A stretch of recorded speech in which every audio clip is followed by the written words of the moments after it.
You see, when I was young, I was a disgusting little freak! Okay, I may have overreacted a teeny tiny wee little bit. But what my crash out was trying to say is that the ages between 6 and 12 in my life had the highest concentration of cringe ever. Like, for every good memory from that time period, there's at least 3 that make me go, ugh, when I'm trying to fall asleep. Like this picture, for example. Now, I've blacked out everyone's faces because, you know, we don't want the candy van to get them.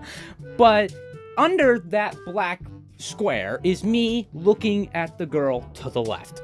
Like, I was trying to be, sorry. Shut your corny butt up and smile and look at the camera like a normal person! This picture was taken in 2nd grade. This grade, along with kindergarten and 1st grade, are the highest concentration of cringy, but also kind of funny stories. You know, real story time animation tales. Like, there's always stories of middle school and high school and college if you get lucky, but no one is doing elementary school at all.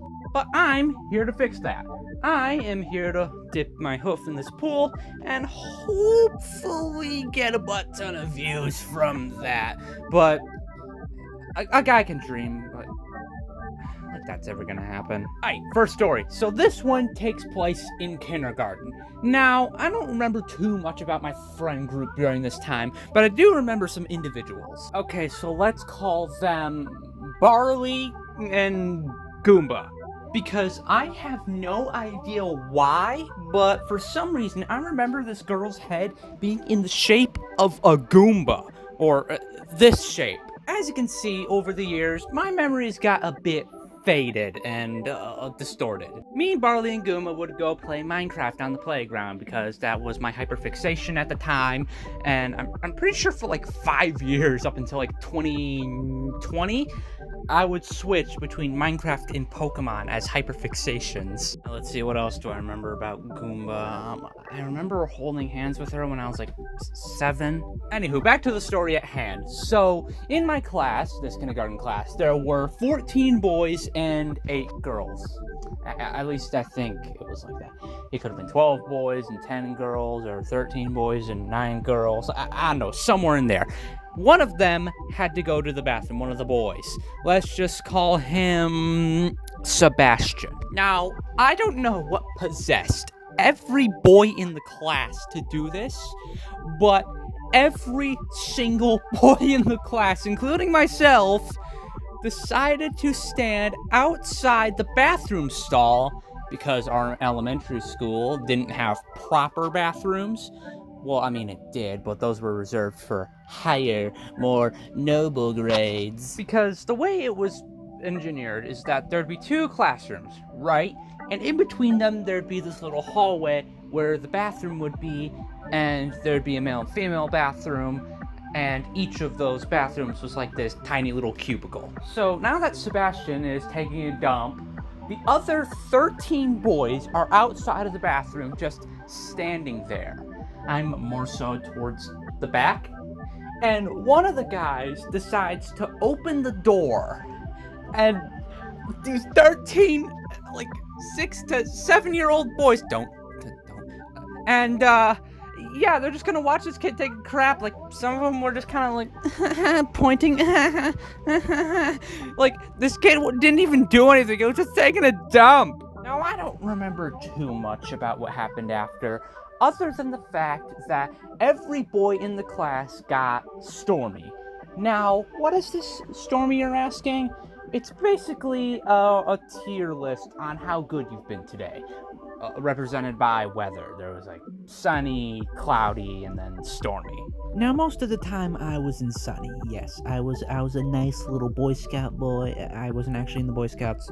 Sometimes I get in the cloudy, but like twice I got in stormy. The other time I got stormy was, I don't remember it even being my fault. See, there was a special needs kid. He couldn't speak properly. He'd clap his hands like a monkey, and let's see, what was his name? Daryl. Yeah, Daryl.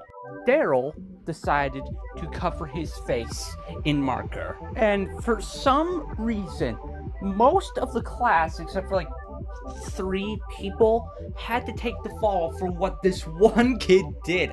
I have no idea why this happened, like, at all. Like, maybe the teacher was having a bad day and, just wanted to make the others suffer. Which, now that I think about it, she did leave the school right after my year in kindergarten. So this theory could be credible now that I think about it. Now we skip over to 1st grade. Now, in vibe, yes, it is very similar to kindergarten and 2nd grade. But it's not nearly as story-heavy, especially compared to kindergarten. The one thing I could sort of pass as a story is getting flashed by Barley in an attempt at humor. Now that I think about it, Barley was a very mischievous little fella. Like, let's see, he introduced me to the idea of, even though I was like 6 at the time. And he threw a pencil at the teacher, and that's one of the many times that he got moved to Stormy. And again, I can't really recall that much because it was like 11 years ago, which is harrowing to think about. Now, moving on to 2nd grade, I don't have the story, but I do have a diary. See, this is when I initially got into Diary of a Wimpy Kid, so many years ago. The first book I got was Cabin Fever, and I think I got it from I think it was Target or some other place. I don't know, but I gradually built up the entire collection that I still have to this day. And being a brainless, unoriginal little feller, I decided I'm gonna be like Greg. I'm gonna write my own diary so that when I'm rich and famous, I won't have to do so many press conferences because I'll be so busy being famous and I'll be cool. I better get writing right now. Gee willikers. It covered from the beginning of the school year in September of 2016 to roughly January of the following year. Now, I am going to go find it for you all to maybe tolerate. One eternity later. Okay, so I searched high and low, near and far, inside and outside, across the 7 seas, all the way to the Grand Line. But I couldn't find this thing. I just couldn't. I'm gonna go crash out real quick, and I'll be right back.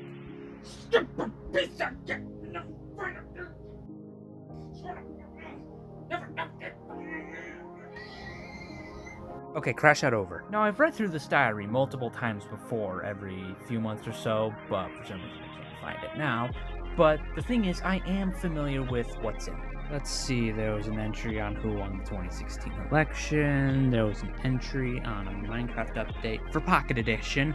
I didn't have access to regular Minecraft at the time, so we added Withers, Guardians, Nether Stars, and a few other things. This was back when Bedrock was quite a bit behind Java Edition. Let's see, there was also a little explanation for atoms. Well, the time my great-grandpa was in World War II. Let's see, there was one talking about how it was the first snow of the year, and for some reason I had this little drawing of me with these really giant Kingdom Hearts snowshoes. See, there's one key difference between me and Greg.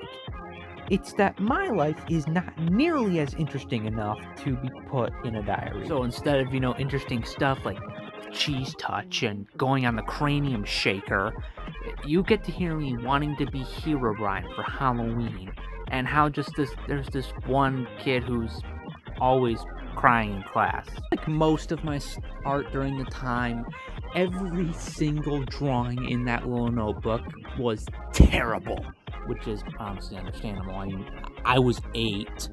I think the one bit I do like is basically between all of the grades there'd be this thing called Penny Wars. Essentially what would happen is that in the cafeteria there'd be 6 jugs, one for kindergarten, 1st, 2nd, 3rd, 4th, and 5th grade.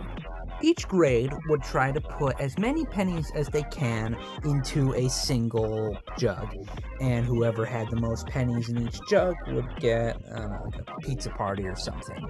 Which, now that I think about it, these penny wars might not have ever been about who won. It's just free money for the school. But 8-year-old me was a lot more oblivious than 17-year-old me, so I wrote the entry to where I was like, no, the penny words are not what you think it is. And then I put these little drawings of a bunch of little stick figures throwing pennies at each other, which honestly would have been a lot more entertaining. I honestly don't really remember anything else about what's in the diary, other than the stuff I already brought up to you, of course. Now, I really don't know how to end this segment of the video properly, but I do want to give an update on the channel itself. Y'all have probably been wondering why it takes so long to get a video out that's 10 minutes long, even though I have been able to get out a 55-minute long video that only took like 2 or 3 weeks. Well, the deal is that my school year has started up again, and I'll be focusing on that, and things will just be a lot slower. So yeah, just wanted to let y'all know so that y'all are aware when things do take a lot of time to get out. Thanks for watching this video, and I'll see you in the next one. Bye.